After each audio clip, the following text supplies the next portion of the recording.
Khamenei शहीद नहीं हुए हैं, बच गए हैं। हर किसी बहुत सारे लोगों के मन में यही सवाल है ताकि वो शहीद हुए भी हैं या नहीं हुए हैं। यकीनन मुझे भी ऐसा लगता है ताकि वो शहीद नहीं हुए हैं, क्योंकि अभी तक कोई ऐसा पुख्ता साबुत नहीं आया कि जिसको देखकर ये कहा जा सके कि हाँ ये शहीद हो गए हैं। सिर्फ एक दो ऐसा फोटोग्राफी या वीडियो से देख के मालूम नहीं पड़ता, क्योंकि अभी तक उनका प्रॉपर बॉडी देखने को नहीं मिला हमें। ठीक है, तो फ्रेंड सलाम नमस्ते सत श्री अकाल। उम्मीद करता हूँ सब अच्छे से होंगे, खैरियत से होंगे। आज हम यही जानेंगे ताकि हकीकत क्या है, वो शहीद हो गए हैं या फिर हैं अभी, या फिर झूठ की अफवाहें तमाम दुनिया में फैलाया जा रहा है। ठीक है, आज हम जानेंगे एक छोटी सी वीडियो के माध्यम से ताकि क्या है झूठ, क्या है सही। ठीक है, सबसे पहले वीडियो देखते हैं, फिर अब आगे हम बात करते हैं। ठीक है, दुनिया में कथित तौर पर शांति के ठेकेदारों ने मौत का तांडव शुरू कर दिया है। अमेरिका और इजराइल ने ईरान में जो किया उसे इंसानियत शर्मसार है। अमेरिका ने दावा किया, इजराइल ने दावा किया सुप्रीम लीडर खामेनेई मारे गए। इस बात का ऐलान ईरान से भी हो गया, लेकिन अब एक और दावा किया जा रहा है। दावा यह है खामेनेई जिंदा है। सोशल मीडिया पर लोग लिख रहे हैं टाइगर अभी जिंदा है। जी हां, सोशल मीडिया पर बॉलीवुड की एक फिल्म का भी बहुत जिक्र किया जा रहा है, जिस फिल्म का नाम था टाइगर जिंदा है। फिल्म की कहानी में हीरो मर जाता है, लेकिन अगली कहानी में वो फिर से वापस लौट आता है। तो क्या यही खेल ईरान में भी है, और क्या खामेनेई वाकई जिंदा है? सोशल मीडिया पर ऐसे दावों के पीछे की हकीकत क्या है? जानकारों का कहना है कि इतने तेज और शातिर खामेनेई किसी साधारण हमले में कैसे मारे जा सकते हैं? क्या इसके पीछे ईरान कोई बड़ा गेम प्लान खेल रहा है, या पर्दे के पीछे एक बड़ी कहानी है ताकि ईरान हमला करने को लेकर मजबूर ना हो?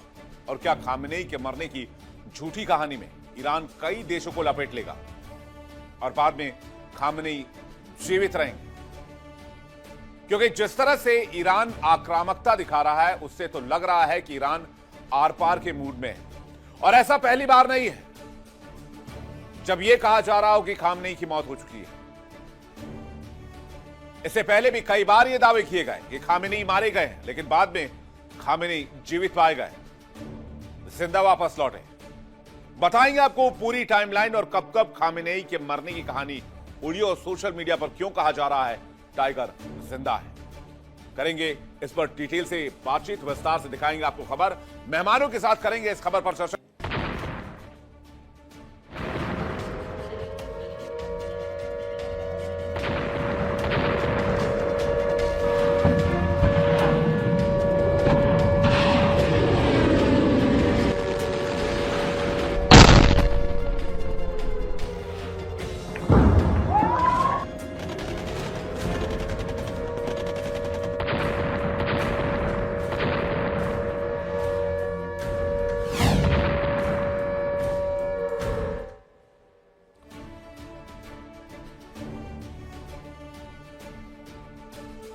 दुनिया भर में एक खबर आग की तरह फैल गई है, खामेनेई मारे गए, जिसके बाद मिडल ईस्ट जल रहा है, इंसानियत शर्मसार है, बारूद की गंध फेफड़ों तक पहुंच रही है। दुनिया ने वो देखा जिसकी आशंका तक नहीं लगाई गई। अमेरिका और इजराइल ने मिलकर ईरान की संप्रभुता को मिट्टी में मिलाने की कसम खा ली। तेहरान धुआं धुआं है, लेकिन अब सोशल मीडिया पर एक ऐसा दावा है जिसने सबके होश उड़ा दिए हैं। खबर है कि खामेनेई जिंदा है, और बहुत बड़े बड़े रक्षा जानकार इस बारे में दावा भी कर रहे हैं। लेकिन आपको बताएं कि आखिर ऐसा दावा क्यों किया जा रहा है, सोशल मीडिया पर क्यों ऐसा कहा जा रहा है, क्या वाकई खामेनेई जिंदा है? उससे पहले आपको मिडिल ईस्ट के हालात बता देते हैं। अमेरिका ने ईरान पर हमला किया तो तेहरान भी पीछे नहीं रुका। अब तेहरान 11 देशों पर एक साथ हमले कर रहा है, और जहां जहां अमेरिकी एयरबेस हैं वहां वहां ईरान अटैक कर रहा है। इजराइल पर हमले लगातार जारी हैं, इजराइल पर लगातार ईरान अटैक कर रहा है। ईरान पहले ही कह चुका है युद्ध तो अमेरिका और इजराइल शुरू करेंगे, लेकिन खत्म ईरान करेगा। यकीन ना हो तो 10 तस्वीरें देख लीजिए, एक साथ मैं आपको 10 तस्वीरें दिखाता हूं। ईरान कहां कहां और किन किन देशों में हमला कर चुका है। पहली तस्वीर जो आप देख रहे हैं वो ईरानी मिलिट्री IRGC हेडक्वार्टर की देख रहे हैं, जहां पर इजराइल ने हमला किया। उसके बाद ईरान ने पलटवार किया तो Bahrain, Kuwait, Qatar, UAE, Oman, Saudi Arabia, Israel, Jordan, Iraq, धुआं धुआं कर दिया है ईरान ने इस पूरे इलाके को। इतने बम मारे हैं कि अमेरिकी बेस पीछे हट रहे हैं। यह दावा अब्बास अरागची ने, विदेश मंत्री ने किया है ईरान के। खबरों के मुताबिक दावा किया जा रहा है अमेरिका और इजराइल के हमले में सुप्रीम लीडर खामेनेई की मौत हो गई है। खामेनेई की मौत की खबर के बाद दुनिया भर में अमेरिका और इजराइल के खिलाफ प्रोटेस्ट हो रहा है। भारत में भी यह प्रोटेस्ट हुआ है। पाकिस्तान में तो लोगों ने अमेरिकी दूतावास पर हमला कर दिया, जिसके बाद अमेरिकी सैनिकों ने पाकिस्तानियों पर हमला कर दिया और 12 पाकिस्तानी मारे गए। यानी कि पाकिस्तान में तो गृह युद्ध की स्थिति बन गई है। खामेनेई की मौत के बाद लोग सड़कों पर बाहर निकले हैं, आक्रोश देखा जा रहा है। यह आक्रोश अमेरिका और इजराइल के खिलाफ है। दिल्ली से लेकर श्रीनगर तक, लखनऊ से लेकर अन्य राज्यों तक प्रदर्शन हुआ। 3 तस्वीरें आपके सामने हैं। लोग क्या कह रहे हैं पहले ये सुनवाते हैं, उसके बाद वापस लौटेंगे तो आपको बताएंगे क्या वाकई खामनेई मारे जा चुके हैं या खामनेई अभी जिंदा है। और हम ये सोचते हैं कि दुश्मन की साजिश से नाबूद होकर रहेंगे इंशाअल्लाह ताला। और जो मंसूबे बना रहे हैं उनके जहनों को भी जंग लग जाए इंशाअल्लाह ताला। और आगे जो साजिशें हो रही हैं इंशाअल्लाह हैदरी, सब हैदरी हैं, हैदरी ही रहेंगे इंशाअल्लाह। खामेनेई को जो रहबर माने थे, रहबर ही मानेंगे। उनका खून अमेरिका और इजराइल ने अभी पुष्टि नहीं की, तभी ईरान ने कह दिया कि खामेनेई नहीं रहे। तो क्या इसके पीछे ईरान कुछ गेम खेल रहा है? क्या खामेनेई सुरक्षित हैं, जीवित हैं?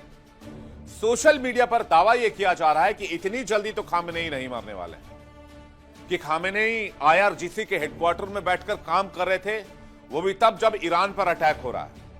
तो खामेनेई उस जगह पर गए जो सबसे हॉट टारगेट है और वहां पर अमेरिका ने बम बरसा दिया और खामेनेई मारे गए। यह थ्योरी मुझे हजम तो नहीं हो रही। तो क्या ईरान पर्दे के पीछे कोई नई रणनीति लिख रहा है? पीछे की कहानी समझने की कोशिश करते हैं। ईरान के लिए फिलहाल खामेनेई बहुत जरूरी है, उनको सुरक्षित करना बहुत जरूरी है, क्योंकि ट्रंप और नेतन्याहू कई बार बोल चुके हैं कि खामेनेई का खात्मा जरूरी है। तो क्या ईरान के सुप्रीम लीडर खुलेआम मीटिंग करते? चलिए अब आपको एक बयान सुनवाते हैं जिसमें खामेनेई की मौत को लेकर एक्सपर्ट्स सवाल उठा रहे हैं।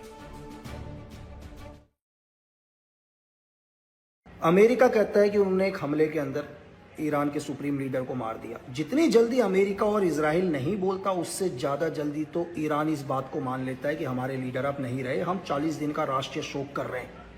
यार ईरान, ये वो ईरान है, अगर इनके लीडर को कुछ होता, मुझे नहीं पता, ये 10 दिन तक तो दुनिया को बताता ही नहीं कि मेरे लीडर अब खत्म हो चुके हैं।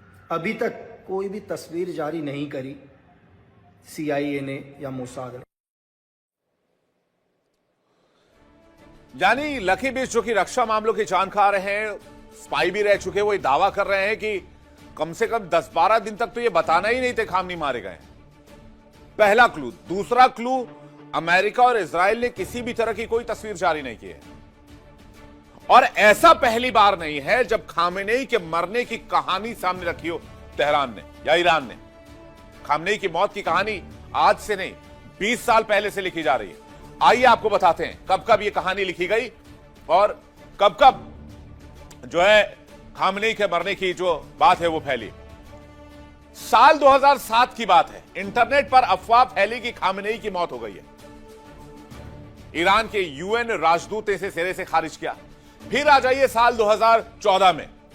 साल 2014 में प्रोटेस्ट सर्जरी के बाद स्वास्थ्य को लेकर अफवाह उड़ी और कहा गया कि कैंसर जैसी गंभीर बीमारी की वजह से वो जीवित नहीं है, उनकी मौत हो चुकी है। फिर आ जाइए साल 2022 में। महसा अमीनी की मौत के बाद खामेनेई के कई कार्यक्रम रद्द किए गए और इसकी वजह से मौत या गंभीर बीमारी की अफवाहें तेज हो गई और कहा गया कि खामेनेई मारे जा चुके हैं, उनकी मौत हो गई है। अफवाहें बहुत तेज हो गई। न्यूयॉर्क टाइम्स ने भी रिपोर्ट की इस खबर को, लेकिन बाद में गलत साबित हुई। आ जाइए 2024 में। 2024 में क्या हुआ? सोशल मीडिया पर फिर से खामेनेई की मौत की खबर चली। खामेनेई का वीडियो जारी हुआ, इसके बाद उसमें खामेनेई जिंदा नजर आए। ईरानी खुफिया एजेंसियों ने जानबूझकर यह खबर फैलाई थी जिससे कि दुश्मनों को भ्रमित किया जा सके। अब आ जाइए 2025 में फिर से खामनेई के मारे जाने की अफवाह फैलाई गई। अमेरिकी हमले में खामेनेई मारे गए हैं यह खबर निकली, लेकिन बाद में चला यह खबर भी झूठी है, खामेनेई जिंदा है। अब आ जाइए आज की तारीख में जब यह कहा जा रहा है कि यूएस इजराइल के हमले में खामेनेई की मौत हो गई है।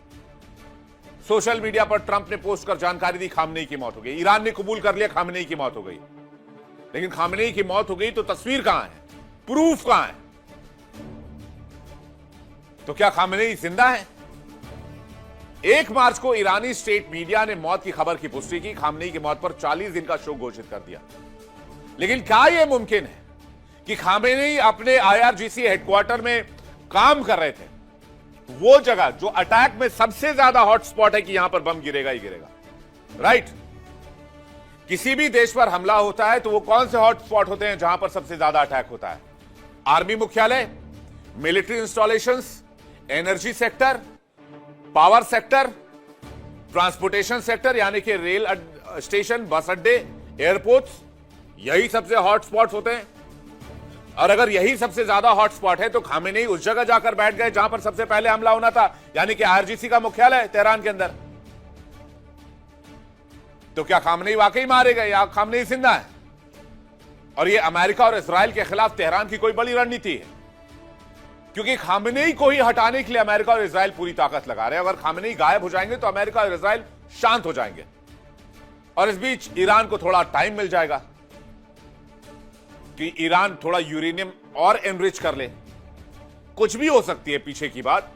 मैं इसमें बहुत ज्यादा डेप्थ में जाकर चीजों को बहुत एनालिसिस करने की भी कोशिश करूं तो ईरान के बैकस्टेज में क्या प्लानिंग चल रही है उसको डिकोड कर पाना थोड़ा मुश्किल है अभी, क्योंकि ये खबरें बहुत अर्ली स्टेज में है।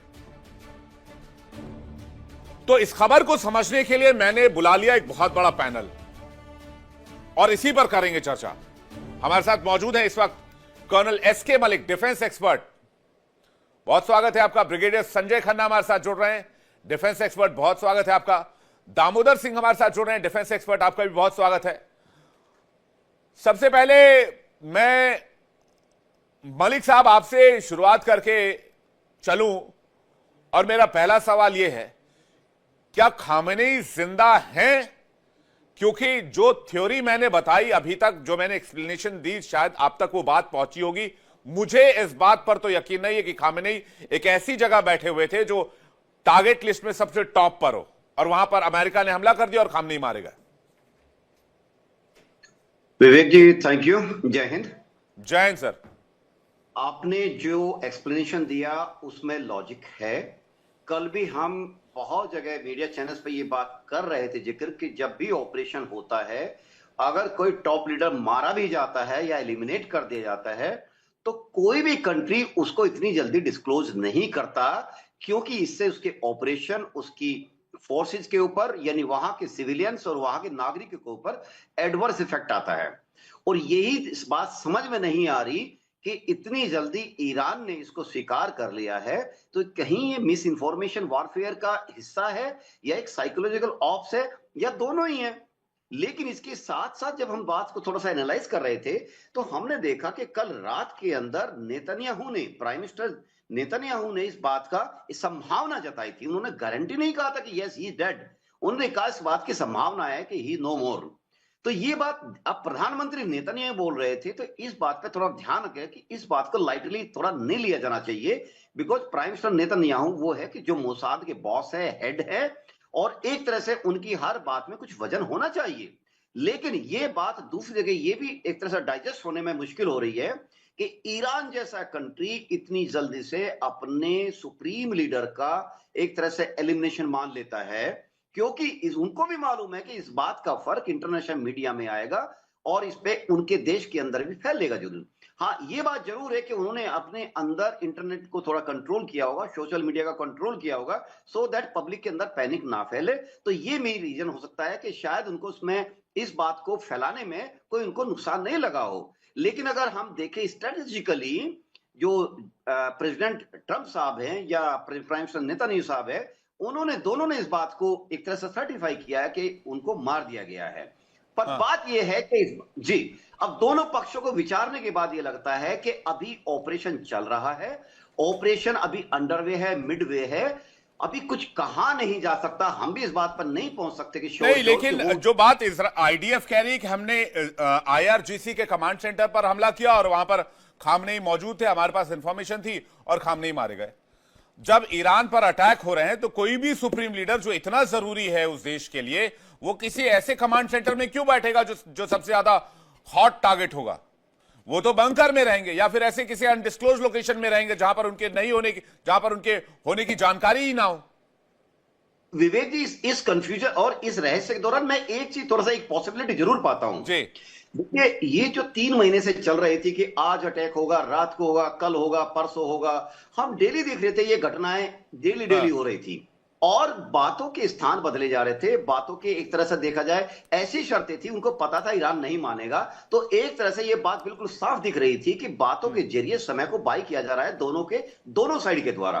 अब एक स्थिति ऐसी आती है जब आप बातचीत करते करते एक लंबा वक्त बिता देते हैं तो कुछ सिक्योरिटी महकमे के अंदर भी इनहेरेंट थोड़ा सिलेक्टनेस आ जाती है, ये थोड़ा नेचुरल है। नहीं, लेकिन खामनेई को लेकर मुझे नहीं लगता इतना बड़ा रिस्क लेंगे वो। मैं ब्रिगेडियर साहब का एक रिएक्शन चाहूंगा, उसके बाद दामोदर सिंह आपके पास। और ब्रिगेडियर साहब, आपको लगता है जो बात मलिक साहब कह रहे खामनेई को लेकर इतना बड़ा रिस्क लेंगे वो भी ऐसी स्थिति में जब ईरान अंडर अटैक हो?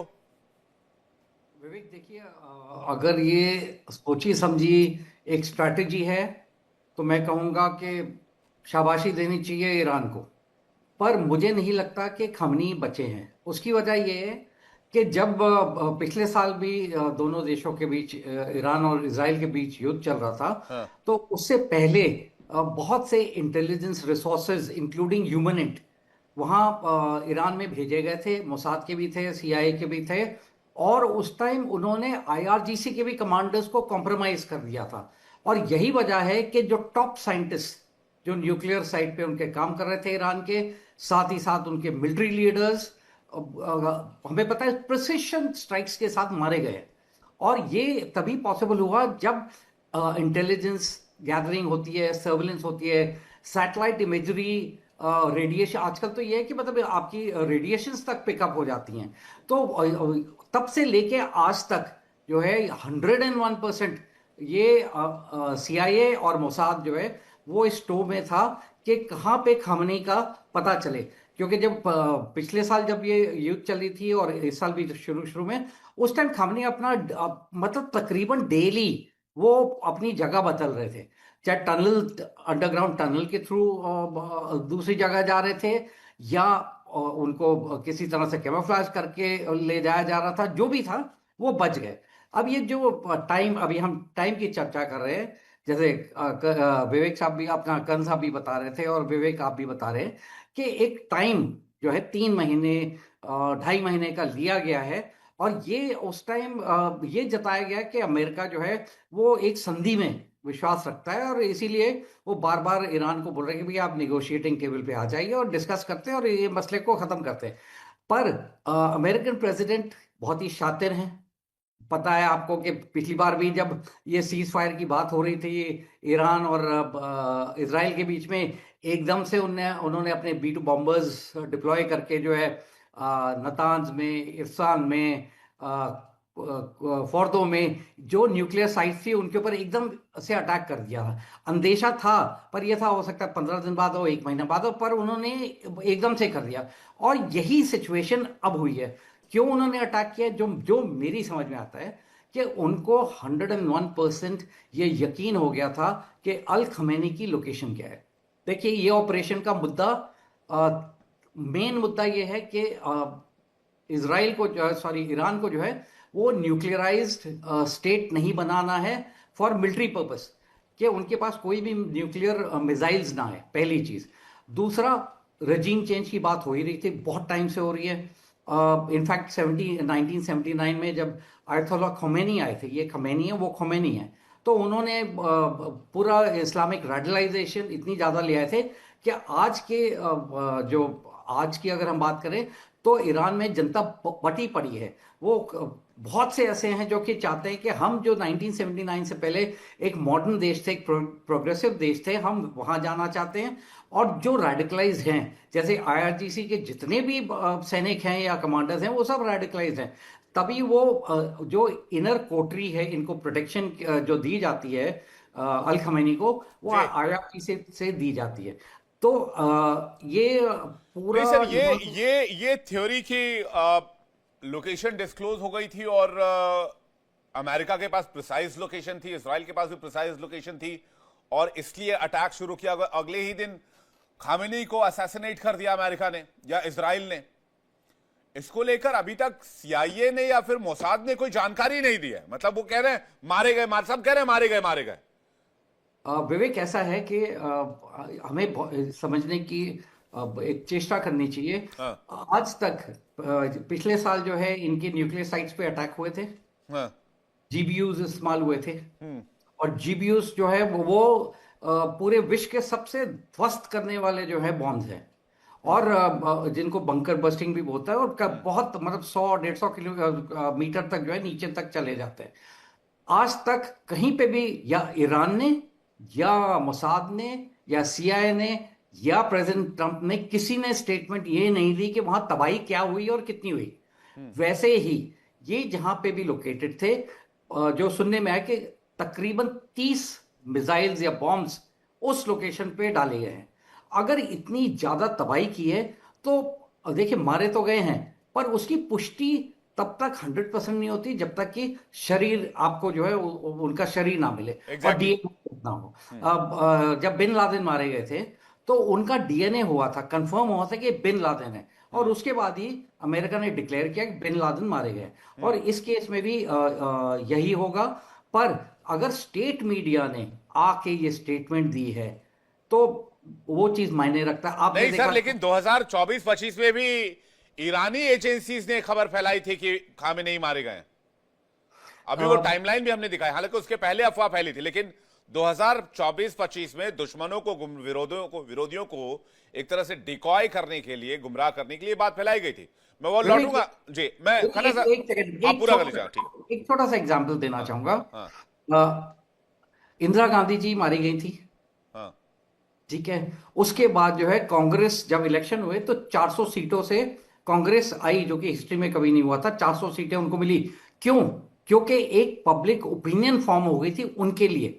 वही, ये पॉइंट इंपॉर्टेंट है। बिल्कुल, जनता के दिल में रोष था, दर्द था, और ये सब के सब एकजुट हो गए, पूरा देश एकजुट हो गया था। हाँ। और वैसे ही अब ये अल खमैनी को पता है कि वो मतलब उनका जो तख्तोताज है वो धीरे धीरे हटने वाला है। तो अब जब इन्होंने देखा कि पूरे देश को इकट्ठा करना है, क्योंकि देश बटा हुआ है, जैसे मैंने बताया, रेडिकल्स भी हैं और प्रोग्रेसिव सोचने वाले भी हैं। उन सबको एकजुट करने के लिए जो है ये, जो मुझे लगता है खबर फैलाई गई है। मारे तो गए हैं, पर इसको इमिडिएटली इसीलिए उजागर किया कि पूरा देश एक साथ हो जाए। ईरान एक बहुत नेशनलिस्टिक देश है, और वहां के जो बाशिंदे रहने वाले हैं उनको अपनी देश के लिए मर मिटने का उनके अंदर जज्बा है। ये इंपॉर्टेंट है। हो सकता है कि वो नहीं भी मारे गए हो तो फिर ये खबर फैला दी गई हो, बाद में फिर कभी बता देंगे, क्यों? चूंकि पूरा देश अंडर अमेरिकी अटैक यूनाइट हो जाए। दामोदर जी का रिएक्शन चाहूंगा, उसके बाद मैं लौट रहा हूं मलिक साहब आपके पास। दामोदर सिंह जी।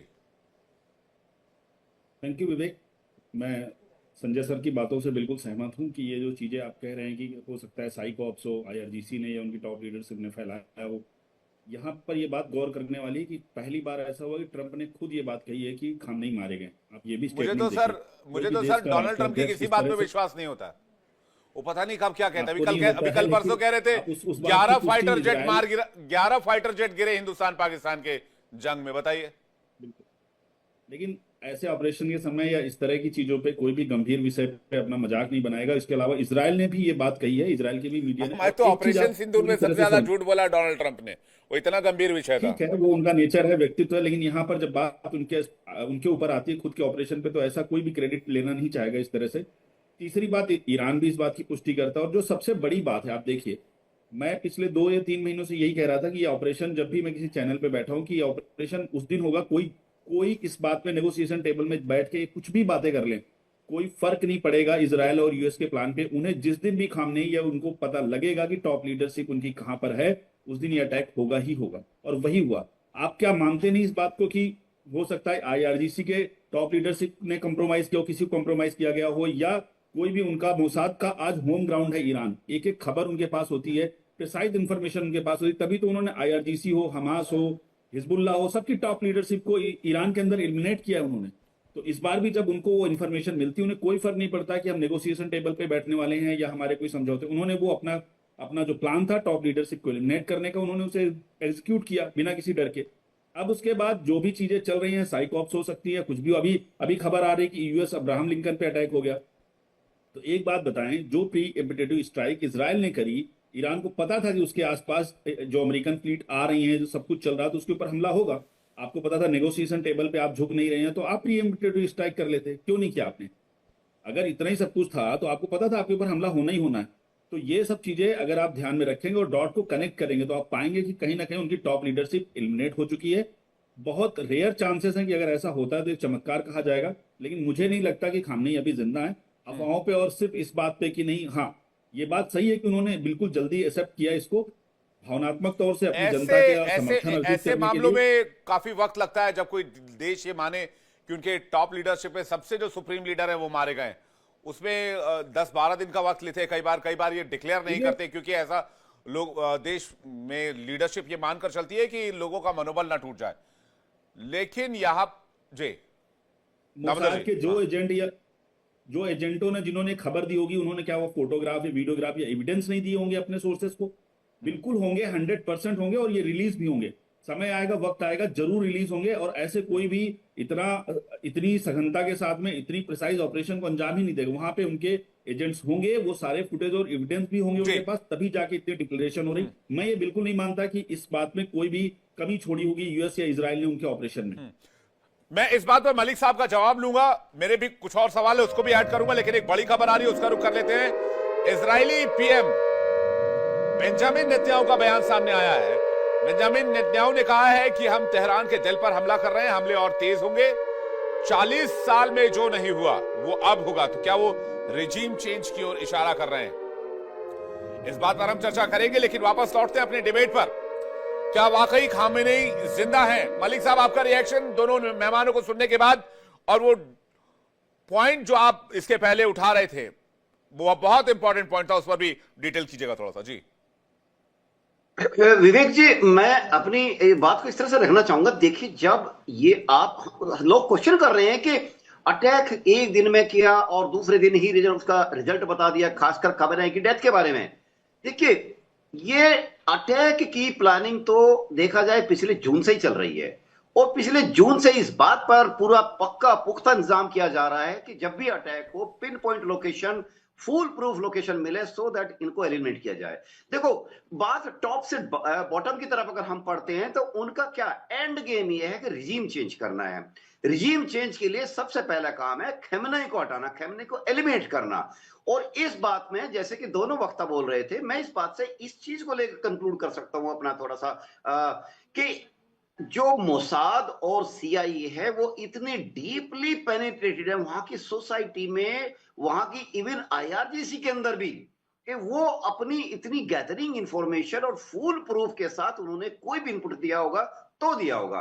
लेकिन यहीं पे कंफ्यूजन ये आता है कि यस, मैं मान सकता हूं कि जैसे अभी हमारे सर बोल रहे थे, एक पॉइंट सिर्फ संदेह करता है कि इतनी जल्दी इतनी अपने सुप्रीम लीडर की एलिमिनेशन को एक्सेप्ट कर लेना। हाँ, इसका फ्लिप साइड ये भी हो सकता है कि यस, लोगों की उनको मालूम है कि इजराइल अमेरिका का सामना करना, यस दे कैन ड्रॉ, कुछ दिन आगे खींच सकते हैं। उसके लिए लोगों को एकजुट करना, जैसे कि 1 महीने पहले वहां का जो लोगों का विद्रोह हुआ था, विद्रोह कहूंगा मैं इसको, कि लोग वहां के एस्टेब्लिशमेंट के खिलाफ खड़े हुए, उन्होंने वहां पर उसका क्या किया गया, वहां के एस्टेब्लिशमेंट ने इस भीड़ के खिलाफ एक दूसरी भीड़ तैयार की, उनको साइकोलॉजिकली तैयार किया कि जो प्रो खमेनेई हुए खड़े। तो ये हो सकता है कि जब नेशन के पैक कोई अटैक होता है बाह्य कंट्री से, किसी बाहरी कंट्री से, तो लोगों के सेंटिमेंट्स को जगाया भी जाता है, लोग सेंटिमेंटल अपने आप होकर इकट्ठे भी होते हैं। तो ये संभव है, एक ही संभावना मैं देखता हूं इतनी जल्दी डिक्लेरेशन की, कि उन्होंने एक सिंपैथी गेन करने के लिए, सिंपैथी वेव जनरेट करने के लिए कंट्री अपने लोगों के अंदर, सिटीजन्स के अंदर इस चीज को डिक्लेयर किया हो। लेकिन मेरा मन यह भी मानता है कि जो, क्योंकि मोसाद की हम कैपेबिलिटी जानते हैं, पिछले 50, 60, 70 सालों का उसका इतिहास भरा पड़ा है, तो आई टेंड टू बिलीव कि यस, खamenei को एलिमिनेट कर दिया गया। जी, ब्रिगेडियर संजय खन्ना कुछ कहना चाह रहे हैं। ब्रिगेडियर संजय खन्ना जी। देखिए, ये जब अमेरिका ने डिसाइड किया इजराइल के साथ मिलके, अब मैं अभी की बात कर रहा हूँ, मैं जो 12 दिन की लड़ाई हुई उसके बारे में अभी बात नहीं करना। जी। सबसे पहला मोटिव ये है कि मैं प्रोग्राम में पहले भी बताया कि ईरान किसी भी तरह न्यूक्लियर वेपनाइज स्टेट नहीं होने देना है। उसकी वजह कई है। एक तो मिडिल ईस्ट पे उसका इम्पैक्ट बहुत पड़ेगा। ईरान एक शिया देश है, वहां पे 90% शियाज हैं, और बाकी जितने मिडिल ईस्ट के देश हैं मैक्सिमम जो है सुन्नी है। और एक तरफ से टर्की, एर्दोगान जो है वहां के प्रेसिडेंट, वैसे ही ईरान के अल खमेनी और सऊदी किंग, ये सब अपना एक वर्चस्व वहां पे कायम करना चाहते थे। साथ ही साथ अमेरिका ये चाहता था कि इजराइल, ग्रेटर इजराइल जो है एक तरह से वहां पे बनाया जाए, जिससे कि इजराइल को प्रॉक्सी यूज करके, अमेरिका इजराइल को एज प्रॉक्सी यूज करके जो है मिडिल ईस्ट के ऊपर अपना दबदबा हमेशा के लिए बनाना चाहता था। अब ये जब ये अब की बार ये स्ट्राइक्स हुई हैं, इसके 5-6 रीजन थे। सबसे पहले न्यूक्लियर आर्सेनल को जो है उसको तबाह करना है, उनकी न्यूक्लियर साइट्स को तबाह करना है। दूसरा था अल खमेनी को जो है तख्ता पलट करना, मारना नहीं।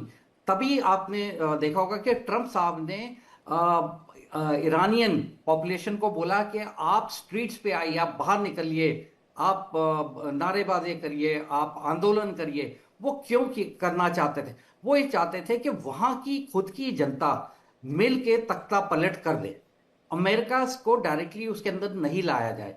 क्योंकि अब प्रॉब्लम क्या हो गया, अल खमेनी मारे गए हैं, तो उनके बेटे को जो है वहां पे डिक्लेयर किया गया कि उनके बेटे उनकी जगह लेंगे। अब अमेरिका के पास कोई विकल्प नहीं है किसी और को लाने के लिए, क्योंकि ईरानियन जनता जो है बिल्कुल भी नकार देगी। मतलब आप संजय जी ये कह रहे हैं कि खामेनेई को असैसिनेट नहीं करना था। अगर खामेनेई मारे गए तो खामेनेई को मारे जाने का फैसला गलत फैसला हो गया अमेरिका का। बिल्कुल बिल्कुल। दूसरा पॉइंट है कि जो IRGC आज की डेट में लड़ाई, अगर अल खमेनी मारे गए, उनके टॉप लीडर्स मारे गए हैं, अगर वहां पे जंग कोई खड़ा है तो वो IRGC खड़ी है। तो अगला जो मुद्दा, जैसे अभी इजराइल ने ऑल ऑफ अ सडन काफी ज्यादा ताबड़तोड़ जो है मिसाइल और ड्रोन्स छोड़ने शुरू किया। अभी अमेरिका भी शुरू करेगा। उसी बेसिक एम है कि किसी तरह जो IRGC का है उसको टोटली डिकैपेसिटेटेड कर दे, कि उसके वो तो मुश्किल है ना संजय जी, 2 लाख IRGC सैनिक हैं।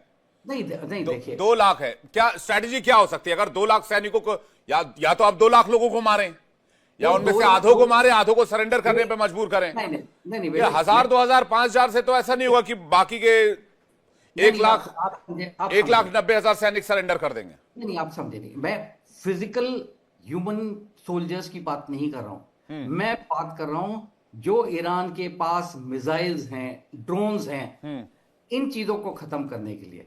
और अभी ईरान ने जब शुरू किया था, मतलब पिछले 24 घंटे में आप देखें कितने ज्यादा उन्होंने मिसाइल्स और ड्रोन्स दागे हैं। अब जब आप इतनी ज्यादा इंटेंसिटी के साथ आप कहीं पे भी अपना अटैक कर रहे हैं, तो आपको वो चीजों को रिप्लेनिश भी करना है। वो चीजें आपके पास आनी भी चाहिए, तभी आप उस जंग को आगे ले जा सकते हैं। 10 दिन की अगर ये लड़ाई चलती तो ईरान तो बिल्कुल खाली हो गया था, उसके बाद कोई वेपन सिस्टम नहीं होता। इंसान जो सोल्जर्स हैं वो होते, पर वो क्या कर पाते बिना वेपन्स के।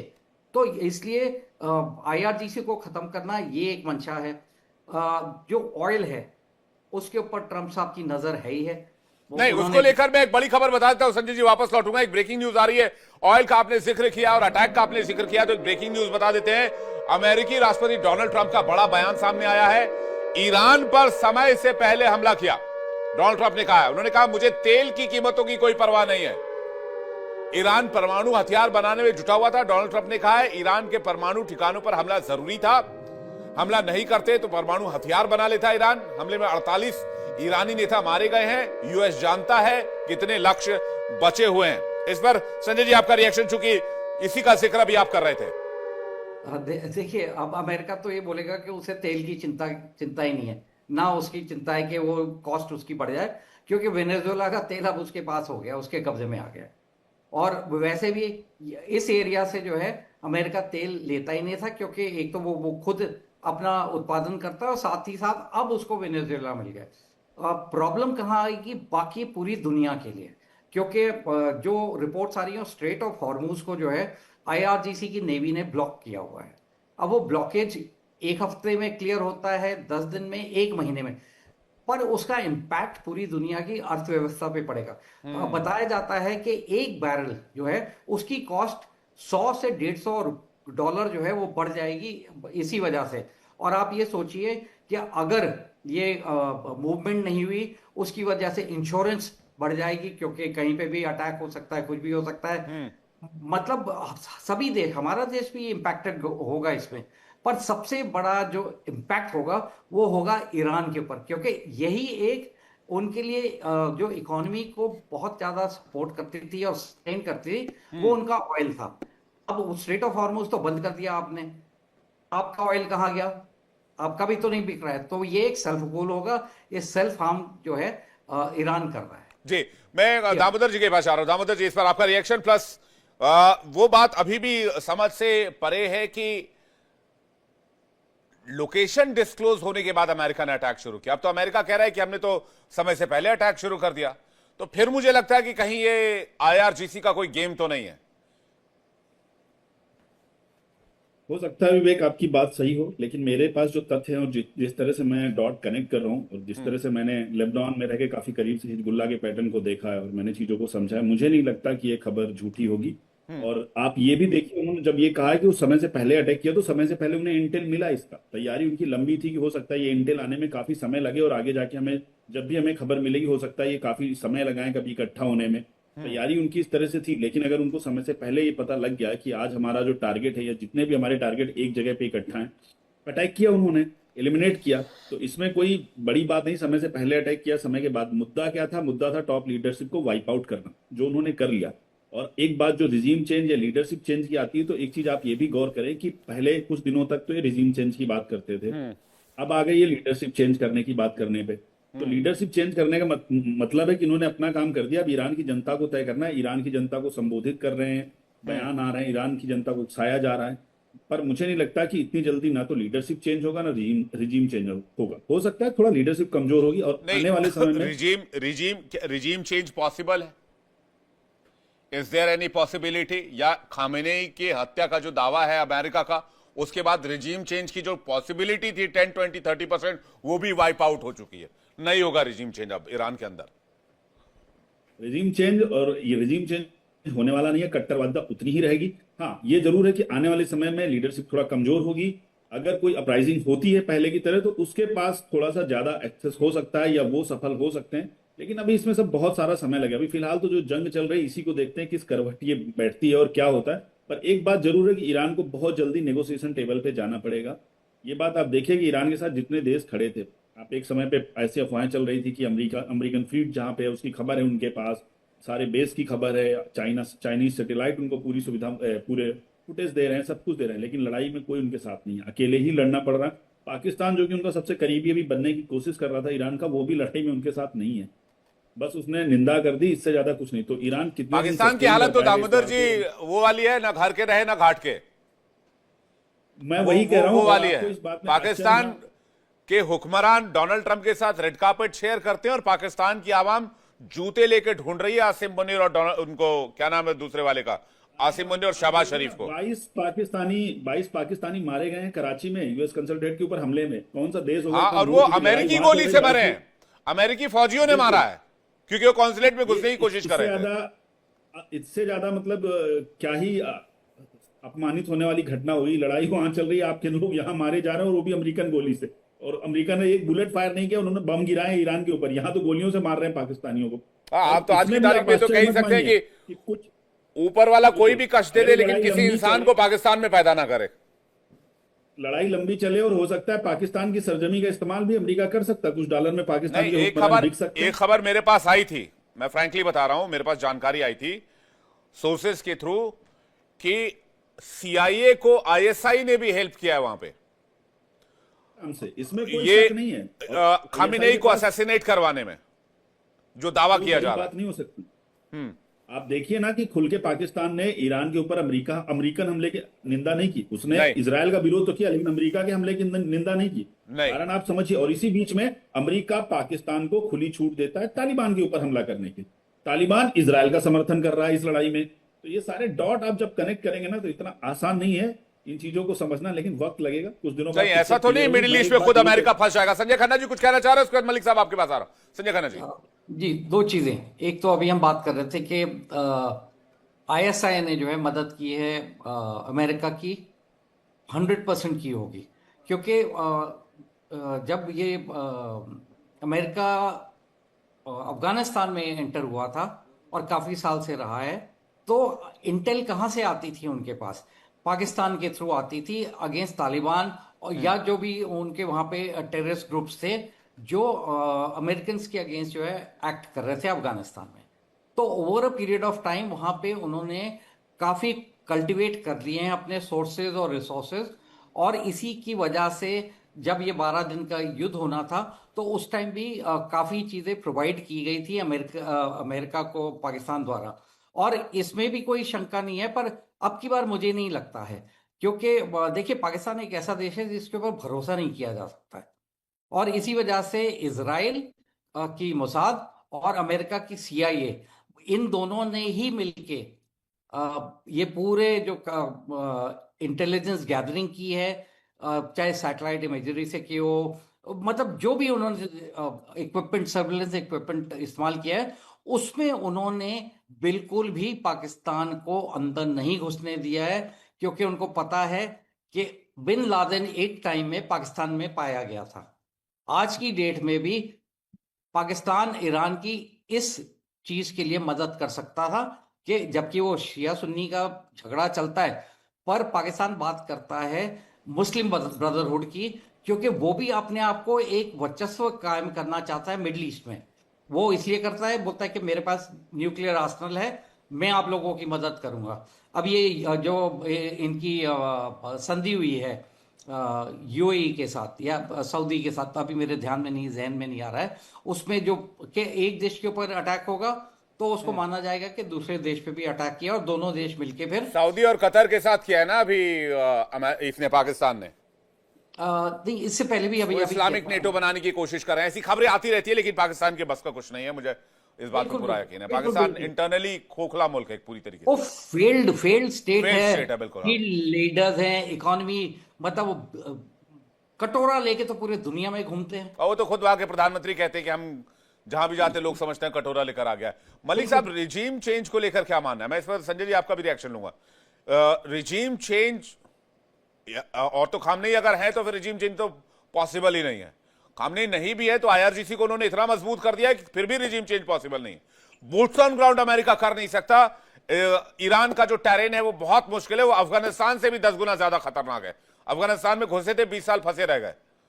तो ऑप्शन क्या है? क्या ये एरियल बमबारी चलती रहेगी इधर से इजराइल से लगातार और अमेरिकी बेसिस से? विवेक जी देखिए, जो आज की डेट को देखते हैं, 2 दिन का ऑपरेशंस को देखते हुए जो मुझे समझ में आता है वो ये है कि अभी जो ईरान का स्ट्रेंथ पे है, जो स्ट्रेंथ, 2 स्ट्रेंथ है उसकी। एक तो उसकी IRGC है जो कि ग्राउंड पे है, और वहां की जो टेरेन है वो भली वाफिक उसके हिसाब से ट्रेंड है, जो कि American forces, although American forces की ट्रेनिंग को भी हम क्वेश्चन नहीं कर सकते, लेकिन इस time American forces boots on ground का सवाल इस टाइम बिल्कुल ही नहीं है। दूसरी बात है, उसकी स्ट्रेंथ होती है मिसाइल्स, ड्रोन्स। मिसाइल्स उसके पास आए हैं, मोसाद और CIA के पास ये पुख्ता जानकारी जरूर होगी कि चाइना ने कितना सप्लाई किया है, किस किस टाइम में सप्लाई किया है। देखिए, पूरा होमवर्क करने के बाद मुझे लगता है कि ये जो कोलिशन US प्लस इजराइल का है, उन्होंने ये ऑपरेशन पूरी कैलकुलेटेड चीजों को करने के बाद किया है, और टारगेटेड अटैक चलते रहेंगे, क्योंकि लेयर जी मैं ये मानता हूं खामेनेई को नहीं मारना चाहिए था। होमवर्क ठीक है, होमवर्क अपनी जगह है। देखिए विवेक जी, मेरी बात सुनिए। प्रॉब्लम यह है कि अच्छा ठीक है, इस पॉइंट को मैं क्लियर करने के लिए मैं वापस जाता हूं। बातचीत किस चीज पर हो रही थी? बातचीत 3 मुद्दे पॉइंट थे। सबसे पहले परमाणु का मुद्दा, दूसरी बात थी कि आप इजराइल के साथ जो प्रॉक्सीज हैं इनको डिसार्म करना और एक तरह से उनका अस्तित्व खत्म करना, और तीसरी बात थी मिसाइल्स के प्रोग्राम को आईसीबीएम नहीं बनाएंगे आप। जी जी, ये थी।